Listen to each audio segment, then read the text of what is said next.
Kung noon, inayaan siya na makapagkandidato pero na-magic naman po pagdating sa canvassing. Ngayon, doon pa lang mga kababayan sa pag-file pa lang, wala pang actual election. Gusto nang ipa-disqualify.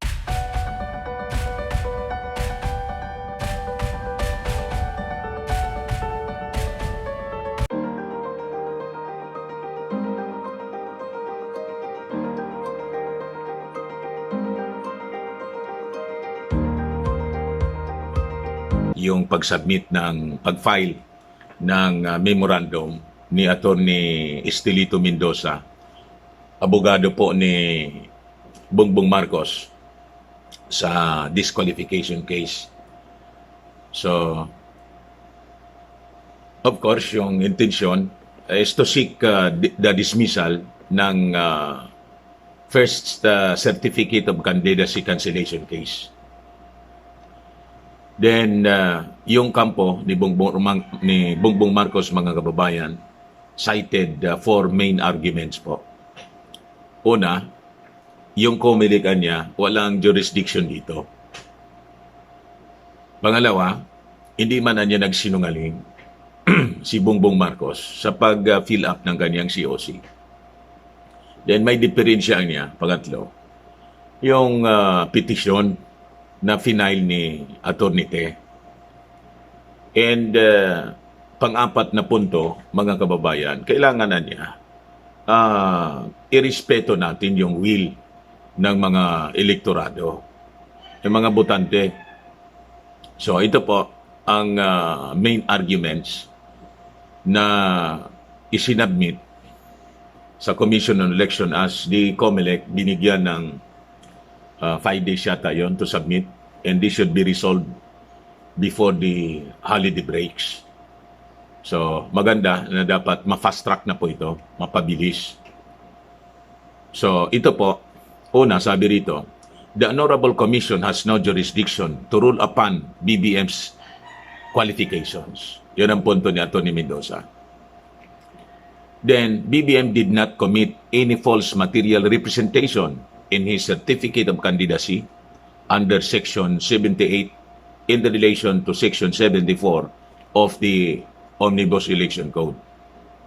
Una, sabi rito, none of the grounds cited by petitioners pertain to qualifications of a president as provided under Section 2, Article 7 of the Constitution. Pangalawa, the penalty of perpetual disqualification brought about by Presidential Decree number 1994 is an ex post facto law that violates Section 22, Article 3 of the Constitution. Anong sinasabi ritong ex post facto law? It is a law that makes illegal an act that was legal when committed. Mali naman talaga yung gano'n. Wala pa mambatas. Pagkatapos, nagmakomit, tapos gagawing illegal, or increases the penalties of an infraction after it has been committed, or changes the rules of evidence to make conviction easier. Hindi yan na niya po pwede. That violates the Constitution, sabi po ni Atty. Mendoza. In Section number 3, Section 286 of the 1977 National Internal Revenue Code as amended is not ipso facto. Ibig sabihin, by the very fact, imposed upon the mere fact of conviction. Then pang-apat, BBM was never convicted by final judgment of a crime involving moral turpitude. Sinasabi nila, yung failure to file ITR, moral turpitude daw. Kahindik-hindik na crime ba yun, mga kababayan? So, sino naman niloloko nila? Di ba? Then number 5, if BBM was convicted of a crime involving, or even if BBM was convicted of a crime involving moral turpitude, the disqualification has long been automatically removed. Klarado. Pang-anim, BBM was never sentenced by final judgment to a penalty of more than 18 months of imprisonment. Pang-pito, there is no deliberate intent, sabi ni Atty. Mendoza, on the part of BBM to mislead or deceive the electorate. Yan ang gusto nilang palabasin. Niluloko kayo yung nanluloko eh. Di ba? So sabi rito ni Atty. Mendoza, the petition must be summarily dismissed. It combines grounds for disqualification under Section 12 of the Omnibus Election Code or OEC and cancellation under Section 78.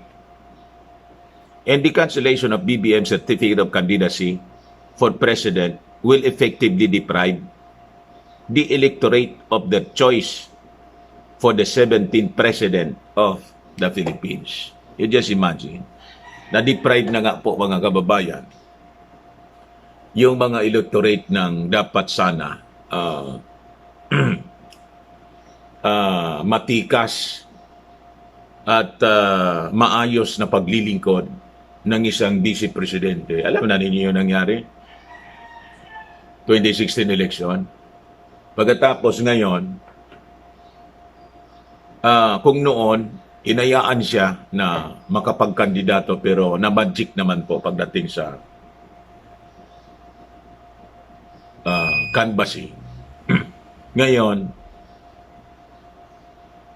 doon pa lang mga kababayan sa pag-file pa lang, wala pang actual election, filing pa lang. Gusto nang ipa-disqualify. You see? Kung gaano katindi itong mga taong ito. Sabi nga ni Atty. Rodriguez, Vic Rodriguez, mga kababayan, ay ang eleksyonan niya is determined. Whether you lose or you win the election,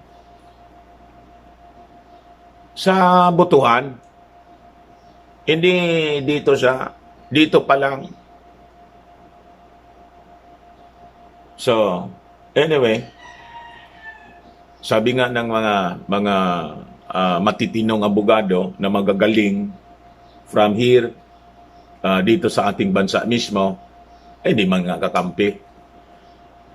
Most of these lawyers, mga kababayan, legal eagles, hindi mga kampi ni Bongbong Marcos, mga dean sila ng mga kilalang universities dito sa ating bansa. And even US-based lawyers.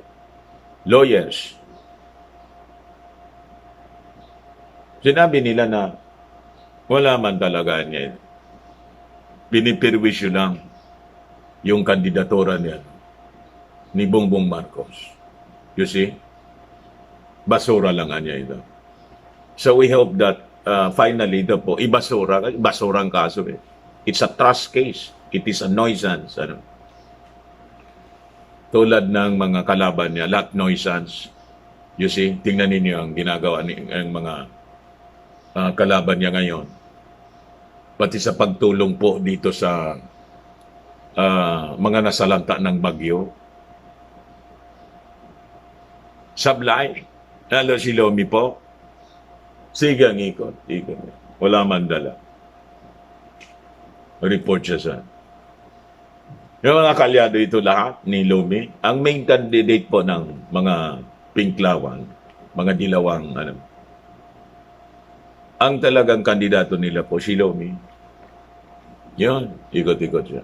Wala man dala. Sige ang report. Sige ang panawagan. Sabi ko nga, manawagan ka sa sarili mo. Kami manawagan sa iyo. Lomi, sumuko ka na. Bumalik ka na muna dito. Wala ka man dala. Bumalik ka dyan. Pag may dala ka, may naipon ka ng tulong. Sige, ikot niya. Ituan niya, damihan niyang kuhan. Wala na ang pagkain. Di magdala ka ng pagkain. Di ba? Si Bongbong Marcos, over, ilan yun? 38 million pesos in cash and in-kind donations, mga relief goods yung dinistribute niya. well coordinated sa mga local officials, governor, congressman, mayor. Ganon. Tapos may nabasa akong comment ng mga Pinglawan. Saan kaya niya kinukuha ni Bongbong Marcos yung kwarta niya? Question pa. Alam nga naman galing sa inyo. Siyempre galing sa kanya at mga kaibigan niya. Kakandidato ba yan? Walang kwarta. Diba? Nagawa niyang kumandidatong senador, nagawa niyang kumandidatong vice president, hindi niya magawang kumandidatong presidente. And by the way pala, asa na pala yung mga bilyonaryo? O si Pacman, bilyonaryo, pero hindi pa yata umabot ng ganong alaga. Over 38 million yung pinamigay ni Pacman. Pero we appreciate that, siyempre. O sino pa mga bilyonaryo rito? O senador. Si Mark Villar, bilyonaryo. Si Cynthia, yung nanay. Number 1 si Cynthia Villar eh. Billionaire. Number 1 sa Senado. Hindi lang top-notcher sa Senado, mga kababayan, kundi pinakang mayaman sa Senado with billions of, di ba? Sa salain niya. Pangalawa yan, si Pacman. O tumutulong na si Pacman. Pero si Mark, hindi ko nakita si Mark Villar eh. Kapartido ni, pumasok sa tumalon sa Unity. O, galaw-galaw naman po, lalo si Cynthia Villar. Nakita ko, iba man yung topic, si Grace po. Iba man yung, dahil hindi kayo hindi kayo kandidato ngayon? Kaya hindi kayo gumagalaw? Si Nancy Binay, si Juju Binay. Ang iyaman ninyo, in all the senators, wala tayo nakikita ng mga senador pumunta doon, mag-ikot-ikot. Pero pag panahon ng eleksyon, di ba? Pakitang gilas po kayo. Walang makain mga tao doon.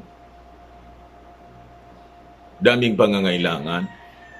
Di ba? Tapos ngayon, as reported by Manila Bulletin na ang dami nang ibinigay ni Bongbong Marcos na Unity, si Inday nag-ikot-ikot na tapos may dalang kasama ni Bongbong Marcos, nagtatagpo sila. Di ba? Dineploy na niya yung team niya from Davao. So, yun. Pakita ninyo ngayon. Magpakitang gilas kayo ngayon. Kasi kailangan ng mga mamamayan doon yung pagpapakitang gilas ninyo. Pero tingnan ninyo mga kababayan, despite this, ang daming disqualification case cancellation. Hindi po distracted si Bongbong Marcos sa kanyang trabaho, pati noon sa kampanya. Yan ang leader, yan ang strong leader, not even the president. Yung presidente po, yung 2 billion, promise pa man lang yun. Di ba? Hindi pa man binibigay, committed 2 billion pesos in aid. Binigay na, may mga cheque nang binigay, hindi. Pero si Bongbong Marcos, outright, binigay niya. Gob, ito, dala ko. Tulong ko. Ito, yung sako-sako, mga truck-truck na mga bigas, dilata, etc. Ganon ang leader. Si Bongo, si Bongo umatras na. Lagi nakadikit sa Pangulo. Pero bilyonaryo man din si, sabi ba ni Presidente ko, bilyonaryo niya yan. Asa na, yung personal mo man lang na mag-abot ka ng tulong, hindi yung laging nakadikit ka lang doon. Wala man. Asa lang wala nang pondo daw yung gobyerno eh. You see? So kayo, magtulong-tulong kayo. Mga multi-billionaires naman kayo eh.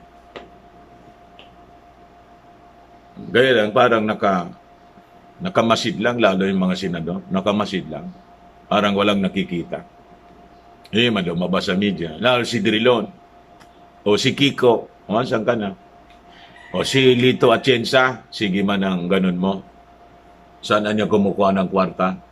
Si Bongbong Marcos. Kini-question mo yung kwarta ni Bongbong Marcos. O yung sarili mo. Ano man lang ang contribution mo rito. Di ba? O si Kwan siguro, si Isko nagkuha na rin. Commit na rin ng hindi pa pumupunta yata doon. Pero pupunta doon sa Nasalanta. O si Kwan po, si Doc, sino to? O si Soto pala, taga doon sa Cebu. Ang mga Soto. Di ba? Sino pa? Si Doc Willie Ong. Si Doc Willie Ong, doktor ka naman, ba't hindi ka mag-mobilize ng medical mission doon po? At mag-distribute ng gamot. Di ba? Ikot-ikot ka doon, everyday, ibang lugar. Dito niya, kung ano yung areas na you can get data from the DOH. Magkuhan ka ng mga volunteer doctors, di ba? Yung DOH kasi hanggang ngayon po wala man medical mission yatang inorganize yung DOH. Ang concern hanggang ngayon ni Hero, yung kunti man lang niya na nasira ng laging yung ganito yung concern ni Hero. Robot na yata talaga itong si Hero. So anyway, mga kababayan, yun lang po ang maiksi nating update para po sa inyo. Subscribe na lang po ng ating bagong channel, Dante Talks. Click subscribe lang po. At maraming salamat. More than 25,000 subscribers na po tayo. And counting. God bless you po mga kababayan, especially dyan sa mga nasalanta ng huwag kayong panghinaan ng loob. Manalangin lang na sana may bagong low pressure. Huwag na sanang dumaan sa atin. Di ba? Ako po si Dante Maravillas. Bye-bye po. God bless.